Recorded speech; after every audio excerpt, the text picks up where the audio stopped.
how to build a car. There's literature for everything. Yeah, but I never sit in one car, and I will never do that. I just know how to do it. What's the use of that kind of knowledge? What's the use of something you cannot do and it's not of any use to anybody?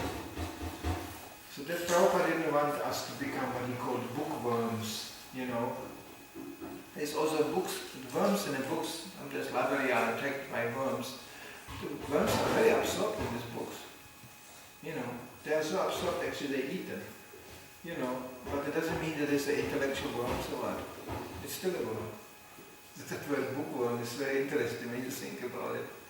He's really absorbed in that book. He really absorbed the content by eating it. He still doesn't understand one thing. It's a worm. So Prabhupada didn't want us to become it. He wanted us to think rationally, logically, and with the aim to transmit the knowledge to others so they can improve their lives, as we also improved our lives by following the instruction of Srila Prabhupada. That's about letters, you mentioned this letter. I think one thing, I stumbled across that letter many years ago, and I remember there was a group of devotees and Krishna Kshetra was there, and they were talking, and I said, same letter? Yeah, same letter, and I came across, and I just felt like reading it out loud for everyone, and it just, I think it's such a fantastic letter. But I wondered there, the many letters, were they filed by someone? Did Prabhupada's secretary? Prabhupada arranged for that. He arranged for that, Prabhupada. Okay. But there was already then the idea of publishing. Mm-hmm. Prabhupada's comment was that maybe we can do it. He didn't took it as a priority towards that. But of course, I remember there was a huge GBCR discussion when the point came to publish this letter. Because in one sense, we are violating the code of discretion. These letters were not, at the point they were written not written for public, they were written to that particular person. Which, there are different collections of letters. Like you have the Shikshamrita, that's highly, highly edited letters. Very heavily selected and I would say manipulated. The editor was obviously a Grihastha, because all the heavy stuff, about brahmacharya, this is completely edited out on this different issue. So I have the original collection, the first, publication of these letters, which are completely unedited, and it's just, as it was written, even with Prabhupada misspelling something, it's just jammed in, that's it. And there you find, of course, these kind of things. I heard there's even more letters which were found, which are not really published yet. But what I would miss in such a book, it should have been there in the introduction, and it was spoken later on by the brothers, that this should be taken with a great caution and read with discrimination, in full knowledge that many of these letters relate to a particular time, particular circumstances. Contrary to Prabhupada's books, which he said, I wrote for the next 10,000 years. Just like law books. That's it. But letters, you have to have a little bit realization on Prabhupada and a little bit also knowledge about the particular circumstances to understand it in a proper perspective. Otherwise you'll be confused because some of these letters seem to be contradictory. One devotee is recommending this, another devotee is recommending that. Even listening to Prabhupada's walks, morning walks, that's also of a far more personal nature as his lectures, official standard lectures.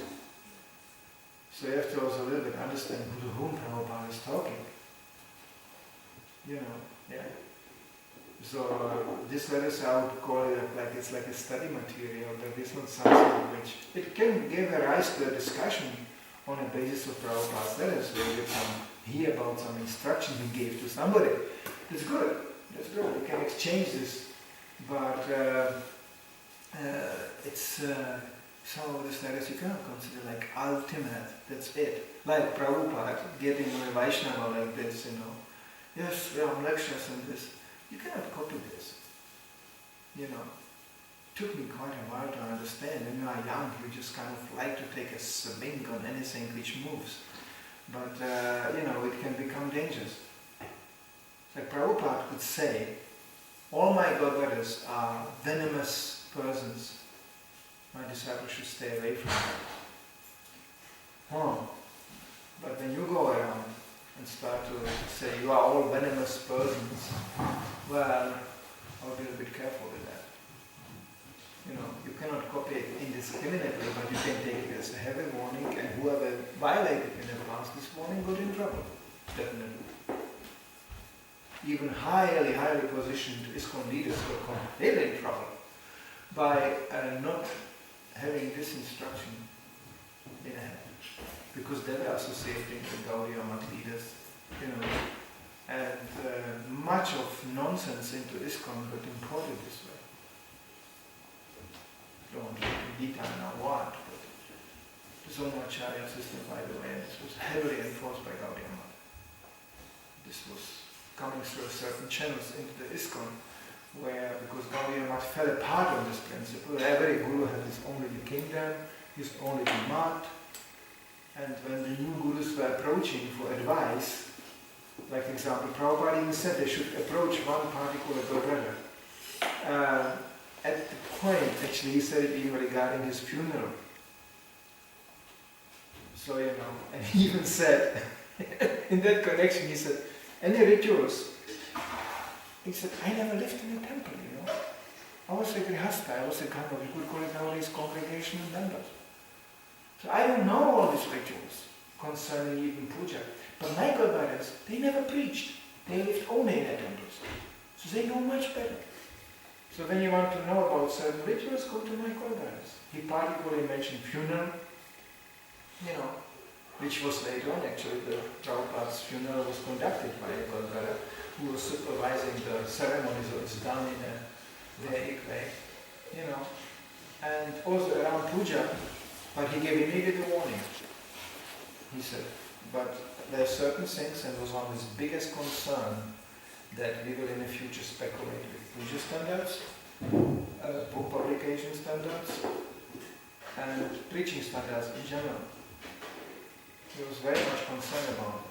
He said, this is a big potential that we will deviate by listening from people who just bring in things.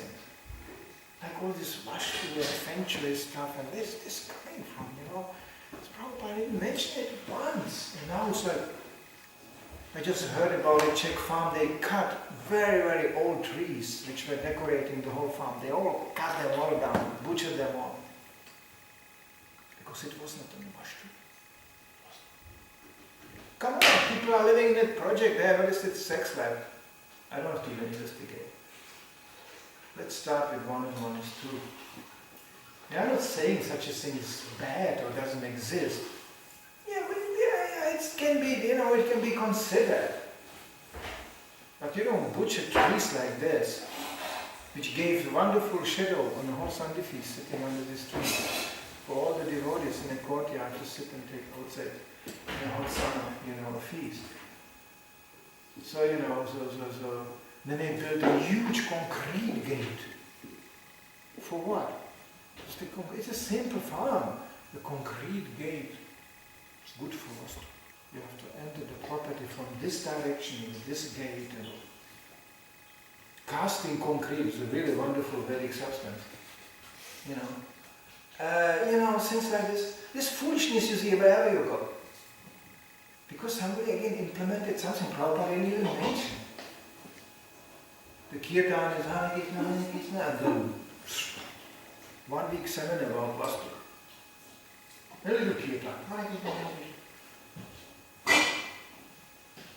But Prabhupada really introduces the kirtan.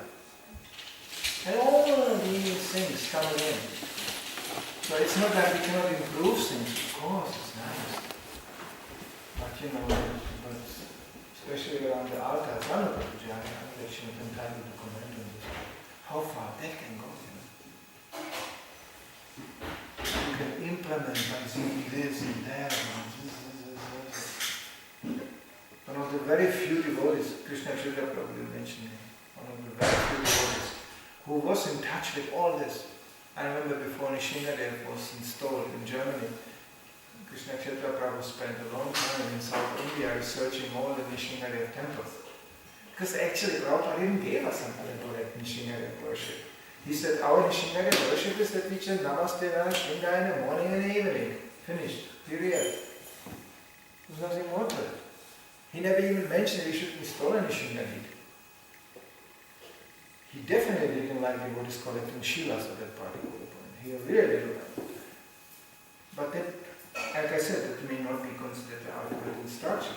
Somebody is qualified. I mean, there's nothing against Shiva worship in itself, but probably he didn't consider us very qualified in this point. So, things like this. But Krishna Kshetra Prabhu, he is one of the few, because whenever I get in trouble with some puja thing which is beyond me totally, I would ask him.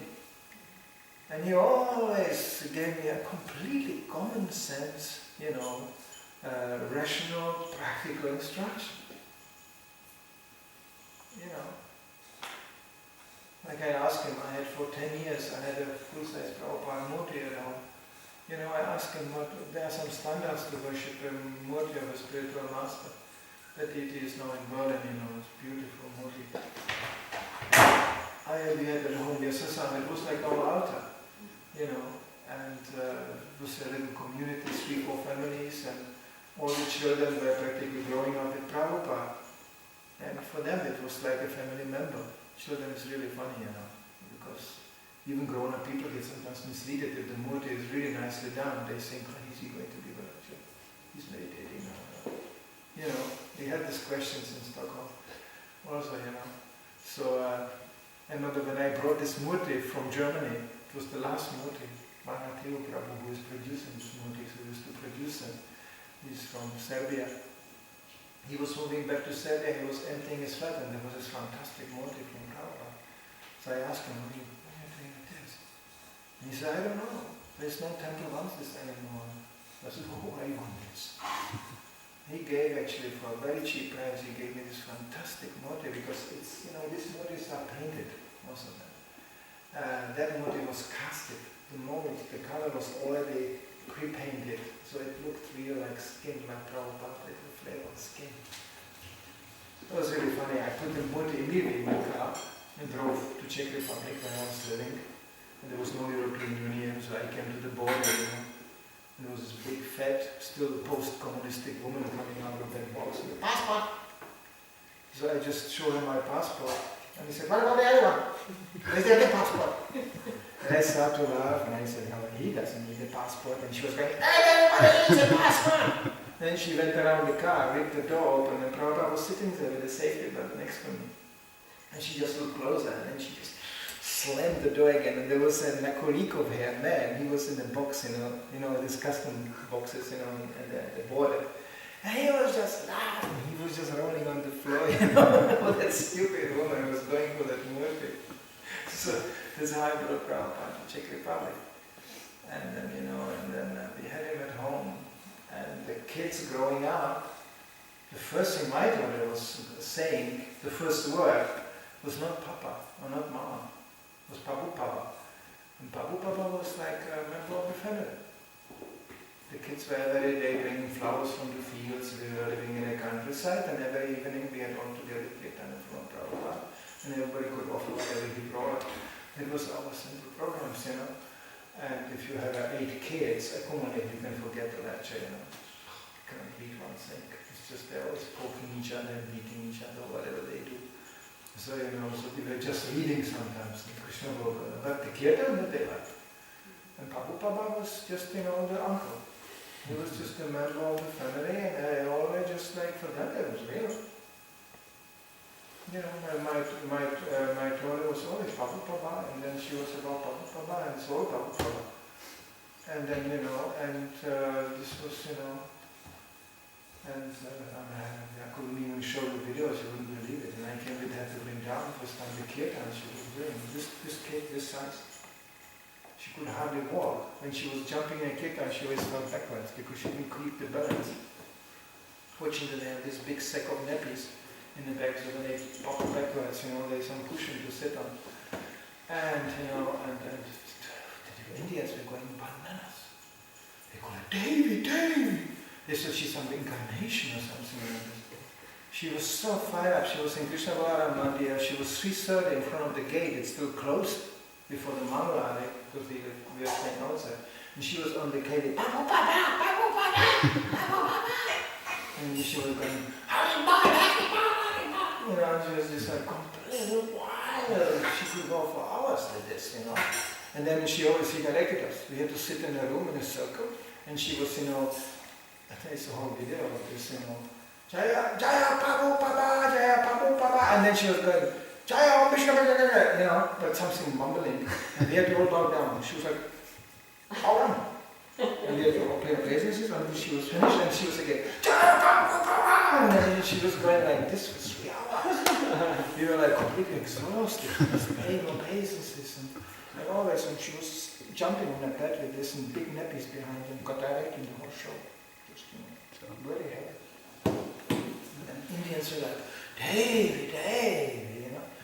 Well, yeah, it's quite funny how a small kid of this, she was 2 years or 3 years old, 2.5 years old, how it can pick up something like that. But of course, and I knew in those days, this is not going to stay like this. Now she's not jumping. You don't see her here jumping around, Prabhupada, Prabhupada. Now she is just checking out the new, what is called ape or Alp or what? The new extension of the iPhone, you know, facilities. You know, what do they call this? iPad. No, this new like programs dropping in. App. App, yeah. It's always like app. And I told him, oh, just another ape. You know, I always tease her like this because I refuse to enter this world, you know, and she's like, retarded character, you know, doesn't know anything. I always laugh and say, just imagine they switch all this off. What will you do? Oh, I can't imagine, but all these generations of kids. I see here kids, 5-year-old boys coming from a Muslim preschool or whatever, and they have such a tablets with them, you know. 5 years old. You know. I see all the babies in their trolleys, you know. You know, completely brainwashed into that thing. So I don't know what can happen when they switch this off. These people will go bananas.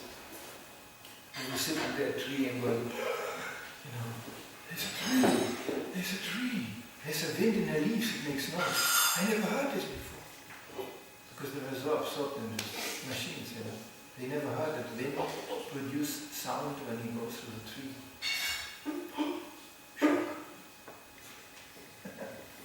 I don't know what this goes to. It must collapse. This is ridiculous.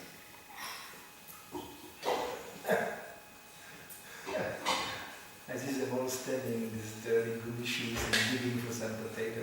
I just love to see this. You will become that child of the world. They will carry you around in palanquin when you are 102 years old, and you will just go, this salad should be next to this. The bugs from this salad will affect this. No, you have to plan it over that. And they will carry you on a palanquin again, you know, and make puja, you know, offer all the salad to you first, you know. We need such a thing. This is the same. This devotees like become saviors of the planet. For a very simple reason, because there's nothing to eat. People start really worshiping when you have something to eat, because they don't have anything to eat. They become very humble.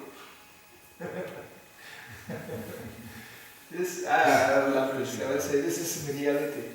All this, you know, I feel emotionally so abused. Forget it. You have nothing to eat. That's what you think. All these subtle discussions we have. I say in my opinion. Well, you cannot have an opinion because you cannot sing because you are hungry. Sit. Get some food then. I don't know what to get food. The Rema is closed. Rema is closed and net of food. You know, food comes from Rema. Oh, this is going to be fun. It was some of Prabhupada's, the letters of Prabhupada got from devotees, but they fight also. Yeah. They, Prabhupada, I don't know to what degree, but I just know that Manidhara Das-2 said, well, he published Prabhupada's letters to the devotees. Just imagine, you would read what devotees wrote to him. I hope this is not going to get published. No, for sure not. Because it's full of this. He did this to me and they said. You think we have some problem with this today? Devotees always complaining about each other. Oh, Prabhupada, he got on the table. You can hear it in the answers. You can get to feel it in the answers. Prabhupada was sometimes so angry, he said, you Americans, you know only how to make politics.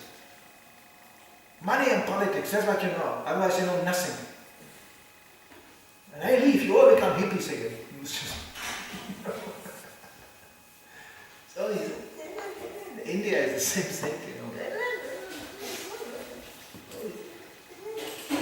All this Kanishta mentality from coming from underneath all the time.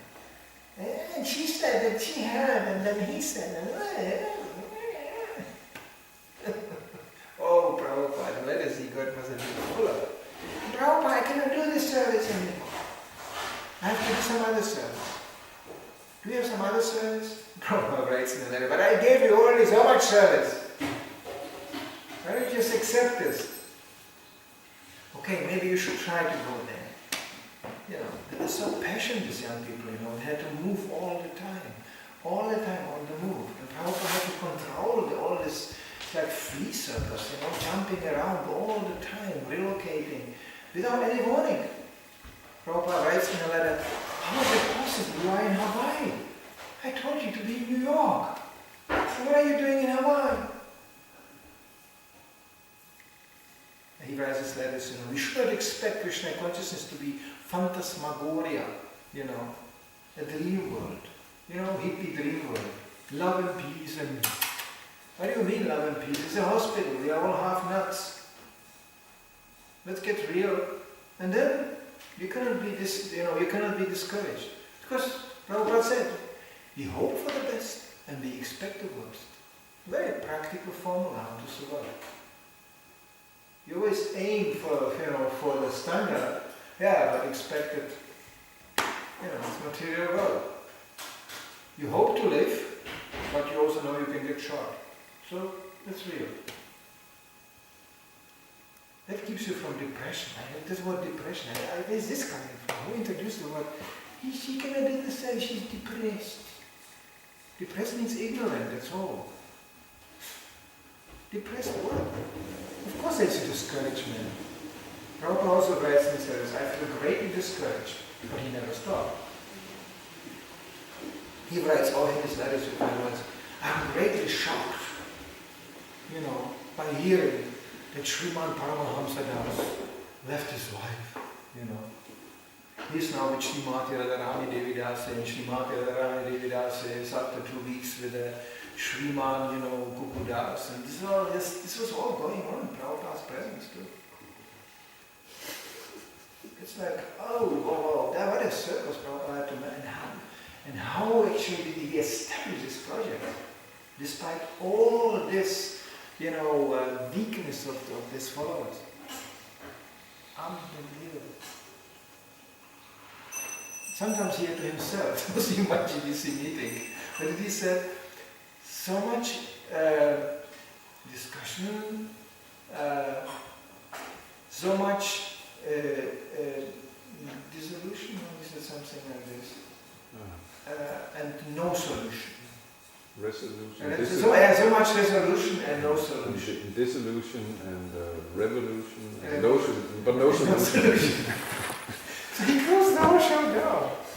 That year, he said, okay, everybody goes in a kirtan. I'm a GBC.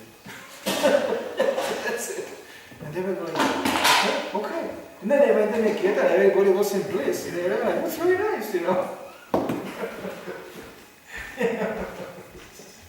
Like kindergarten, It's like kindergarten. My dear children, what do you think? And they go, he stole my lollipop. And then you can say, okay, you know what? Go in a sandbox and leave me alone, and that's it. Shut up! Prabhupada had to do sometimes things like that. You know? And usually you look in the background of the whole thing, it's so childish.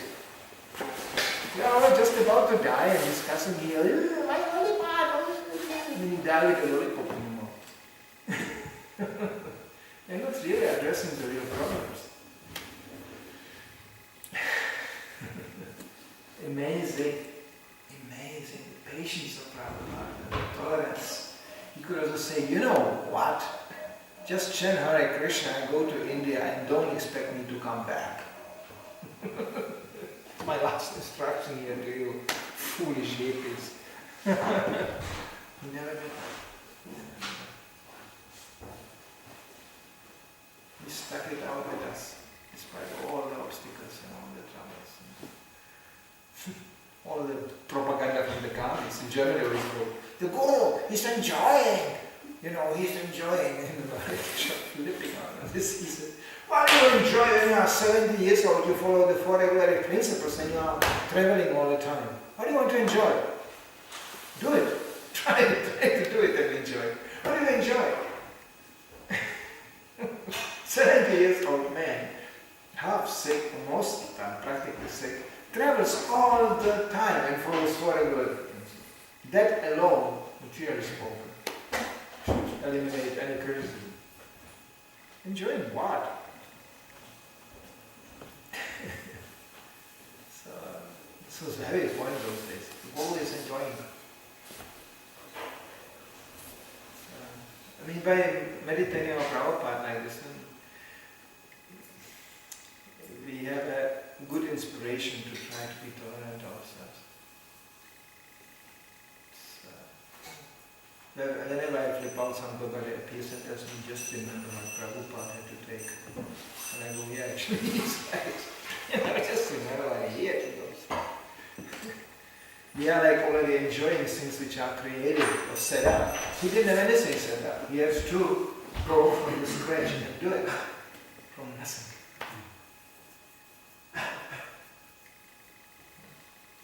Srila Prabhupada ki jai.